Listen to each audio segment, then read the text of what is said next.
FTP நேயர்களுக்கு வணக்கம். அதிமுகவில் செங்கோட்டையனின் கலக குரலானது மீண்டும் ஒரு சர்ச்சையை ஏற்படுத்தியிருப்பதை நம்மால் பார்க்க முடிகிறது. இதை பற்றி பேச வெளியூர் சென்றிருந்தாலும் நம்மோடு இணையதளத்தோடு இணைந்திருக்கிறார் வம்சி அவர்கள். வணக்கம். செங்கோட்டையன் அவர்களுடைய பேச்சு எப்படி பாக்குறீங்க? அருமையான பேச்சு. அது ரொம்ப யோசிச்சு கிளியர் கட்டா எந்த பாயிண்ட பேசணும், எப்படி பேசணும்ன்றத, எந்த இஷ்யூ ஹைலைட் பண்ணணுமோ அது அழகா கிறிஸ்பா ஹைலைட் பண்ணிருக்காரு செங்கோட்டையன். அதிமுக 2016 அப்புறம் தொடர் தோல்வியில் இருக்கு. அது யாரும் மறுக்க முடியாது. அந்த தோல்விகளுக்கு எடப்பாடி எடுத்த தவறான முடிவுகளும் அந்த கட்சியில் இருந்த சிலர் வெளியேற்றியதுதான் காரணம். அவர்களை திரும்ப உள்ள சேருங்க. அதுக்கு ஏன் நீங்க சேர்த்துக்க முடியாது அப்படின்னு சொல்றதுக்கு எம்ஜிஆர் ஜெயலலிதா கடந்த கால உதாரணங்களை சுட்டி காட்டி அவங்கெல்லாம் இந்த மாதிரி அவங்களுக்கு எதிராக பேசுறவங்க சேர்த்துக்கிட்டாங்க, உங்களுக்கு என்ன அப்படின்னு சொல்லி பேசியிருக்காரு. ஒரு அருமையான ஒரு பேச்சு. இன்னொரு 10 நாள்ல எடப்பாடி முடிவு எடுக்கலன்னா நான் நாங்களே இந்த ஒன்றிணைக்கிற வேலையை செஞ்சிருவோம் அப்படின்னு சொல்றாரு. ஸோ இன்ட்ரெஸ்டிங்கான பாலிடிக்ஸ் அஹெட் அப்படின்னு தான் நம்ம எடுத்துக்கணும். குறிப்பாக மறப்போம் மன்னிப்போம் என்ற அடிப்படையில் வெளியே சென்றவர்களை இணைக்க வேண்டும் என்று சொல்லி இருக்கிறாரு. இது சாத்தியமா இன்னைக்கு இருக்கக்கூடிய அரசியல் கட்டத்துல? நீங்க எப்படி பாக்குறீங்க? ஜெயலலிதா எம்ஜிஆர் எதிர்த்தவர்கள்லாம் அந்த கட்சியில் அவர்கள் தலைமைக்கு கீழே இருந்து வேலை செஞ்சவங்க. ஆனா ஓபிஎஸ்ஓ சசிகலா எடப்பாடியுடன் இரட்டை தலைமையிலோ இல்ல எடப்பாடிக்கு மேல ஒரு பொசிஷன்ல இருந்தவங்க. அவங்கள திரும்ப கட்சியில சேர்த்துக்கிறது யாருக்கா இருந்தாலும் சிக்கல் தான். ஆனா அப்படி சேர்த்துக்கலன்னா இந்த கட்சி ஜெயிக்காது. நம்ம தொடர் தோல்வியில் இருக்கோம். குறிப்பா தென் மாவட்டங்கள்ல கட்சி பலவீனமா இருக்கு அப்படின்னு சொல்றாரு. அதுவும் நீங்க சுற்றுப்பயணம் போறது, நீங்க கூட்டம் கூட்டுறதெல்லாம் அதெல்லாம் ஒரு மேட்ரே இல்லைன்னு சொல்லி சிம்பிளா ஓடிச்சிட்டாரு. கூட்டம் கூட்டுறதுல விஷயங்கள்லாம் இதெல்லாம் ஓட்டா மாறாது அப்படின்னு அவரு அது சூச்சகமா அதே சொல்லிட்டு போறாரு. சோ அப்புறம் அந்த எடப்பாடி ஒரு பிரச்சாரத்துக்கு பெரிய ஒரு தாக்கம் இல்லைன்னு அவரு, எந்த பிரச்சாரத்துக்கும் பெரிய தாக்கமே இல்லை. அது நம்ம அதை விட முக்கியமான சில விஷயங்கள் அரசியல் களத்தில் இருக்கு. அதை மையப்படுத்தி தான் பேசியிருக்காரு. குறிப்பாக எந்த நிபந்தனையும் இன்றி ஓபிஎஸ், டிடிவி, சசிகலா அவர்கள் அதிமுகவில் பயணிக்க விரும்புறாங்கன்னு சொல்றாங்க. உண்மையிலே நிபந்தனை இல்லாம அவர்கள் பயணிக்க அவர்கள் விரும்புவார்களா? இப்போதைக்கு உள்ள வரணும் தான் நினைப்பாங்க. உள்ள வந்த அப்புறம் அவங்க ஏதோ ஒரு கட்டத்துல எடப்பாடிக்கு ஒரு எதிர் திசையில இருந்ததால எடப்பாடிக்கு எதிரான ஒரு ஆட்களை உள்ள ஆர்கனைஸ் பண்ணலாம். பட் உள்ள வரணும் தான் போய் பாக்குறாங்க. இது எடப்பாடிக்கே நல்லா தெரியும். இவங்க உள்ள வந்தாங்கன்னு நமக்கு எதிராக இருக்க ஆட்களை ஆர்கனைஸ் பண்ணுவாங்கன்னு. அதனாலதான் எடப்பாடி அவங்க சேர்த்துக்க மாட்டேன்னு ஸ்ட்ராங்கா இருக்காரு. இதுல என்னன்னா டிடிவி தினகரன் போன்றவர்கள் எல்லாம் அமமுகன்னு ஒரு கட்சி தனி கட்சினா அதிமுக உள்ள வரல, அந்த கட்சியுடன் கூட்டணி போயிருக்கலாம். அந்த மாதிரி கூட டிசிஷன் எடுத்துடலாம். இல்ல நீங்க அமமுகல போய் ஒரு ஓபிஎஸ் சேர்ந்துட்டு அதுல இருந்து நான் சீட்டு தரேன் அப்படின்னு ஒரு டிசிஷன் கூட எடுத்துக்கலாம். இப்போதைக்கு நம்ம தேர்தலை மட்டும் சந்திக்கலாம் அப்படின்னு சொல்லி எடுத்துக்கலாம். பட் அதுவும் எடுக்காம அவர் தட்டி கழிக்கிறத பெரிய இப்ப அதிமுகன்னு எதிர்காலத்துக்கே எங்க பெரிய கொஸ்டின் இருக்கு. நம்ம வெற்றி பெற முடியாது என்ற ஒரு சூழல் இருக்கு. செங்கோட்டையன் அவர்கள் பேச்சை தொடர்ந்து அவர் அதிமுகவிலிருந்து நீக்கப்படுவாரா என்ற ஒரு பேச்சும் இங்கு பரவலாக பேசப்பட்டு வருது. செங்கோட்டையன் அதிமுகவிலிருந்து நீக்கப்படுவாரா உங்களுடைய பார்வையில? செங்கோட்டையன் பேசின பேச்சிலேயே ஒரு மிகப்பெரிய ஒரு ரொம்ப குரூஷியலான பாயிண்ட் எதுன்னா, அவர் மட்டும் தனியா இந்த ஸ்டாண்ட்ல இல்ல, இன்னும் ஒரு 5 பேர் இருக்காங்க. அந்த 5 தலைவர்கள் பேரும் மென்ஷன் பண்றாங்க. இதுதான் இப்ப எப்படி எங்க உள்ள என்ன நடந்துட்டு இருக்குன்றதுக்கு நம்ம பாக்குறது ஒரே கீ வேல்யூ.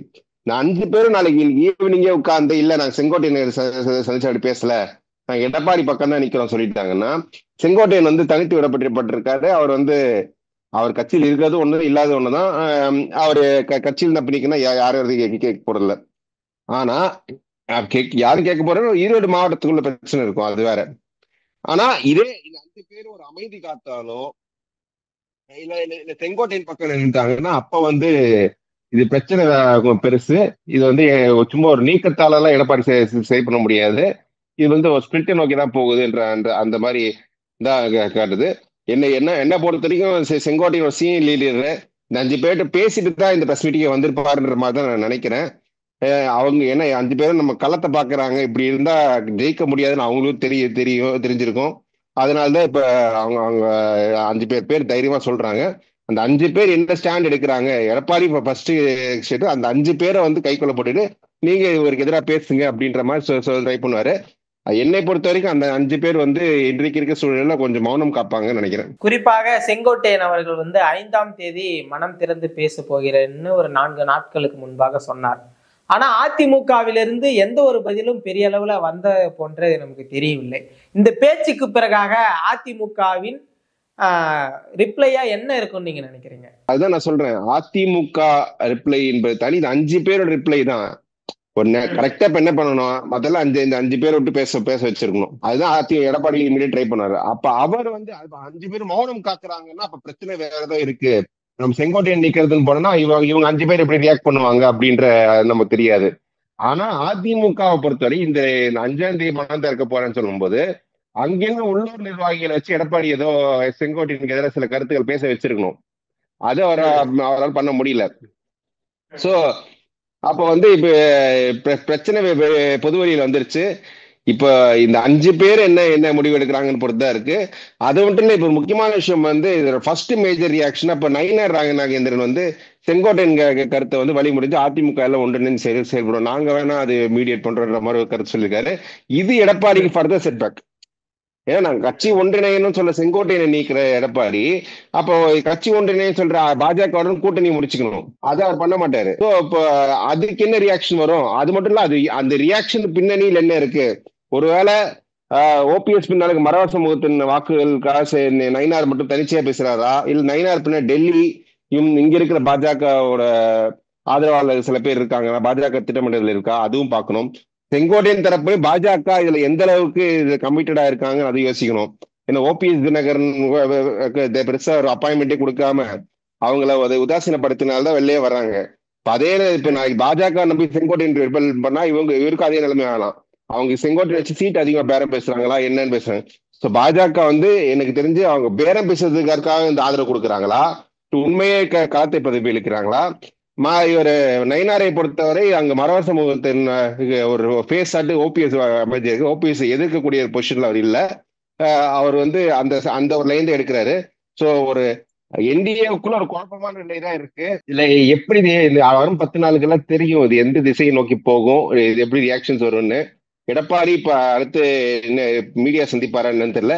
எதுவா இருந்தாலும் அந்த 5 பேரை இவங்க 5 பேர் பேசுறதுல கிரெடிபிலிட்டி. ஆனால் அந்த 5 பேரும் எடப்பாடி அவர்களோடு தான் ஒன்றிணைந்து போறதை நம்மால பார்க்க முடியுது.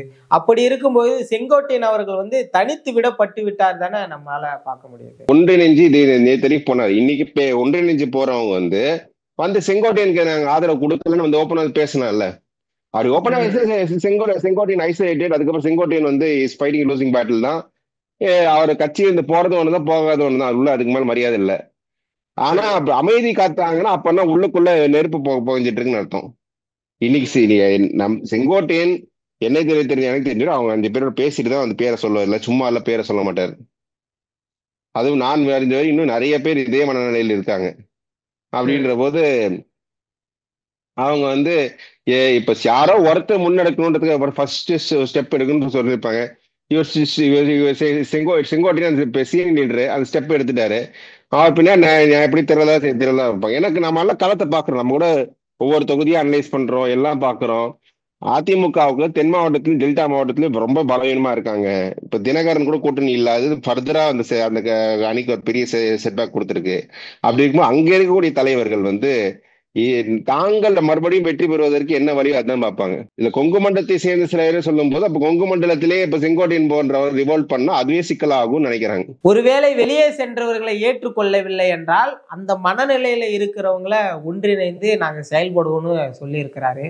இதையெல்லாம் வைத்து பார்க்கும்போது டிடிவி, ஓபிஎஸ், சசிகலா இவர்கள் வரிசையில் செங்கோட்டையன் அவர்களும் இணைந்து ஒருவேளை 2026 தேர்தலை சந்திக்க வாய்ப்பு உள்ளதா இருக்குமா? சசிகலா இன்னும் அரசியல் களத்துல இல்ல. பட் அவர் மறைமுகமா சொல்றது ஓபிஎஸ் தான் சொல்றாரு. ஓபிஎஸ் தான் நாங்க நிபந்தனையின்றி உள்ள வரோம் அப்படின்ற சொல்றாரு.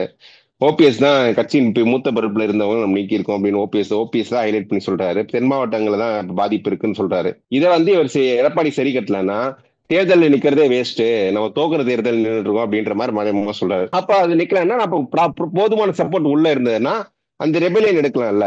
இப்போ அதிமுக பொதுக்குழு விதிகள் என்னது, 10 மாவட்ட செயலர் ஆதரவு இருந்தா அப்போ பொதுச்செயலாளர் தேர்தல் நிக்கலாம்னு. இப்போ இவர் சொன்ன இதுல இவரால இப்ப 5 பேருமே பவர்ஃபுல் லோக்கல் லீடர்ஸ். அவங்களால 10 மாவட்ட செயலர் சுலமா ஆதரத்தை திரட்டிடலாம். அப்ப நான் அதுவே பெரிய இது பண்ணி நான் இப்போ முடியுமே. அது அந்த விதியா இருக்கல. நீங்க எடப்பாடி கொண்டு வந்த இதுதான் 10 மாவட்ட செயலருக்கு ஆதரவு இருந்தால் பொதுச் செயலாளர் தேர்தல் போட்டியிடலாம். அப்போ 10 மாவட்ட செயலாளர் ஆதரவு இங்க இருக்கு. எங்க செங்கோட்டையில பொதுச் செயலாளர் போட்டியிட்டா என்ன ஆகும்? ஏற்கனவே அதிமுகவானது தென் மாவட்டங்கள்ல வந்து வலுவிழந்து போயிருக்காங்க. அதற்கு பிறகாக இப்போது கொங்கிலும் செங்கோட்டையன் அவர்களின் இந்த கழக குரலானது ஒருவேளை செங்கோட்டையன் அவர்கள் வெளியேற்றப்பட்டால் கொங்குவிலும் அதிமுகவின் அந்த வலிமையானது குறைய வாய்ப்புள்ளதாக ஒரு பார்வை இருக்கிறது. இப்படி மாறும் நீங்க நினைக்கிறீங்களா? ஈரோடு மாவட்டத்துல பெரிய ஒரு இம்பாக்ட் செங்கோட்டையன் இது எக்ஸிட் இருக்கும். ஏன்னா சப்போஸ் அந்த 5 பேரும் எடப்பாடி பக்கம் நின்றுட்டாங்கன்னா அப்போ எடப்பாடிக்கு எதிர்த்தரப்புல செந்தில் பாலாஜி போன்றவங்க செங்கோட்டையன் ஆக்சஸ் பண்ணி செங்கோட்டையன் உள்ள திமுக ஆக்சஸ் பண்ண வைப்பாங்க. அது ஒரு பெரிய ஒரு எதிர்ப்பு ஏற்படுத்தும். ஏற்கனவே அண்ணாமலைக்கு ஆதரவான சில இளைஞர்களும் கொஞ்சம் எடப்பாடிக்கு எதிராக இருக்காங்க. அந்த அணி தோக்கும் அப்படின்ற ஒரு மைண்ட் செட் இருக்கும்போது அந்த யூஸ்வலா வர சப்போர்ட் வராது. இப்போ 2021 அதிமுக ஜெயிக்கலாம் அப்படின்ற ஒரு பார்வை இருக்கும்போது எல்லாரும் ஓரளமையும் எடப்பாடி பக்கம் நிற்கிறாங்க. ஆனா 22 உள்ளாட்சி தேர்தலில் அதிமுக தோக்கும் அப்படின்னு என்ன இருக்கும்போது அவங்க திமுக ஓட்டு போடுறாங்க. அதிகாரம் எந்த பக்கம் அந்த பக்கம் சேஃபா சீட் போயிடலாம் அப்படின்ற அந்த ஒரு எண்ணம் நிற்கல. நிச்சயமா அதிமுகவில் எழுந்துள்ள இந்த சலசலப்பை பற்றிய மிக தெளிவான உங்களுடைய பார்வையை வச்சுங்க. நம்ம மேலும் ஒரு காணொலியில நேரடியாக சந்திச்சு பேசலாம். நன்றி.